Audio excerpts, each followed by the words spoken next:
আসসালামু আলাইকুম ভিউয়ার্স, আশা করি ভালো আছেন। ইলেকট্রনিক্স টেক টিপসের পক্ষ থেকে স্বাগত জানাচ্ছি। আজকে আমি লিথিয়াম আয়ন ব্যাটারির চার্জার ইউনিট তৈরি করে দেখাবো। হ্যাঁ বন্ধুরা, বিএমএস সার্কিট দিয়ে কিভাবে একটি লিথিয়াম আয়ন ব্যাটারির চার্জিং ইউনিট তৈরি করতে হয় সেটা জানতে পারবেন যদি শেষ পর্যন্ত আমার সঙ্গে থাকেন। ভিউয়ার্স, আপনি যদি আমার চ্যানেলে নতুন হয়ে থাকেন তাহলে দয়া করে সাবস্ক্রিপশনটা করে নোটিফিকেশন অন করে দেবেন।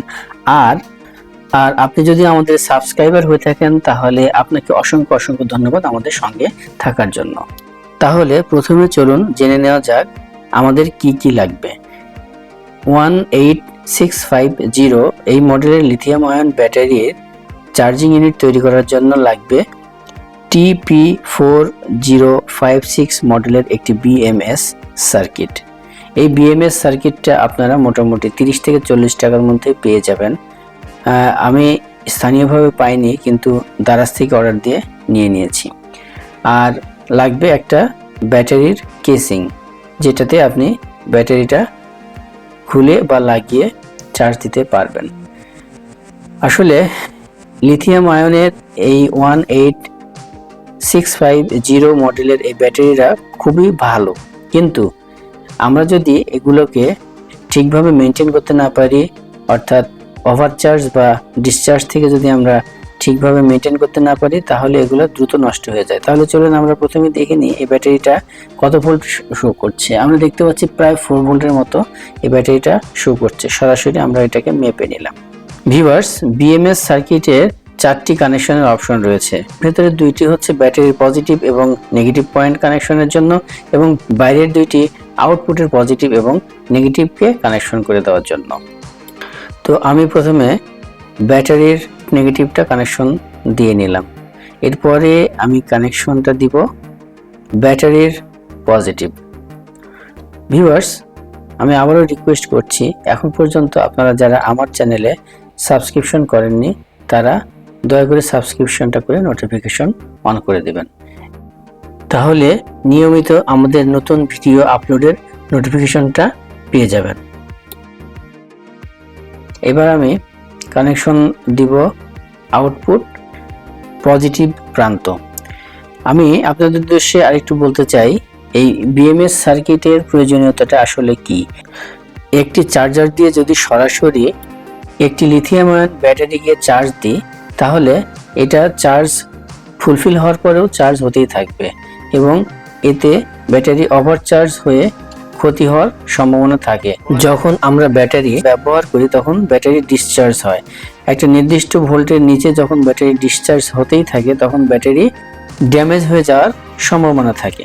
আর আমাদের এই বিএমএস সার্কিটটা অর্থাৎ ব্যাটারি ম্যানেজমেন্ট সার্কিটটা এই ব্যাটারিকে ওভারচার্জ ও ডিসচার্জ প্রোটেকশন স্বয়ংক্রিয়ভাবে প্রদান করে থাকে।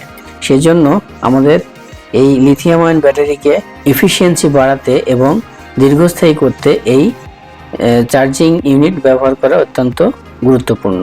তাহলে দেখুন, আমি কানেকশনগুলো দিয়ে একটা 4 ভোল্টের মোবাইলের চার্জার লাগিয়ে দিয়েছি এবং একটা রেড লাইট জ্বলছে, এলইডি জ্বলছে এবং এটা চার্জ হচ্ছে। এখন আমি ভোল্টেজটা মেপে দেখছি অ্যাকুরেট 4 ভোল্ট হয়ে গেছে, অর্থাৎ এই বিএমএস সার্কিটটা সবসময় 4 ভোল্ট সাপ্লাই দিবে। তাহলে চলুন এবার একটু টেস্ট করে দেখা যাক যে আমাদের আউটপুটে 3.7 ভোল্টের একটা লাইট জ্বালানোর চেষ্টা করছি, জ্বলে কিনা। হ্যাঁ, ঠিক আছে ভিউয়ার্স, এটা জ্বলছে। আমার একটা এলইডি মাঝখানে নষ্ট আছে, কিন্তু তারপরে বাকিগুলো সুন্দরভাবে জ্বলছে। তাহলে আমাদের এই ব্যাটারিটা ঠিকমতো কাজ করছে, ব্যাটারি ম্যানেজমেন্ট সার্কিটটা। এবারে আমি জাস্ট একটু এটাকে সুন্দর সেট আপ করে নেব ব্যাটারি কেসের সাথে লাগিয়ে, যেন আমরা কনভিনিয়েন্টলি এটাকে ব্যবহার করতে পারি। আসলে আপনারা নিজেরাই দেখলেন এটা প্রস্তুত করা অত্যন্ত সহজ। জাস্ট ব্যাটারি ম্যানেজমেন্ট সার্কিটের যে পয়েন্টগুলো আছে সেই পয়েন্টে ব্যাটারি নেগেটিভ এবং পজিটিভ লাগিয়ে দেবেন এবং আউটপুটে নেগেটিভ এবং পজিটিভের তার দুটো বের করে নেবেন। আর মোবাইলের চার্জার রয়েছে, সেই মোবাইল চার্জার দিয়ে আপনি ওটিজি পয়েন্ট দিয়ে আপনি যে কোনো সময় চার্জ করে নিতে পারবেন এই ব্যাটারিকে। ব্যাটারি যখন চার্জ হয়ে যাবে তখন অটোমেটিক আপনারা দেখবেন, আমি একটু পরে দেখাবো আপনাদেরকে, যখন ব্যাটারি চার্জ হবে তখন রেড লাইট জ্বলবে এবং চার্জ কমপ্লিট হয়ে যাওয়ার পরেই ব্লু লাইট জ্বলে যাবে। আপনাদেরকে দেখানোর জন্য আমি ব্যাটারিটা চার্জে দিয়ে রেখেছিলাম এবং অনেকক্ষণ পরে এই ব্যাটারির চার্জ হয়ে গেছে এবং ব্লু লাইটটা জ্বলে গেছে, অর্থাৎ এখন আর চার্জ হচ্ছে না, চার্জে দিলেও আর চার্জ হবে না। তো বন্ধুরা, তাহলে আমরা তৈরি করে ফেললাম একটা 1 cell lithium ion battery charging unit. ভিডিওটি যদি আপনাদের ভালো লেগে থাকে তাহলে অবশ্যই শেয়ার করে সবাইকে জানিয়ে দিবেন। আজ এই পর্যন্তই, ভালো থাকবেন। আশা করি পরের ভিডিওতে আবার দেখা হবে। আল্লাহ হাফেজ।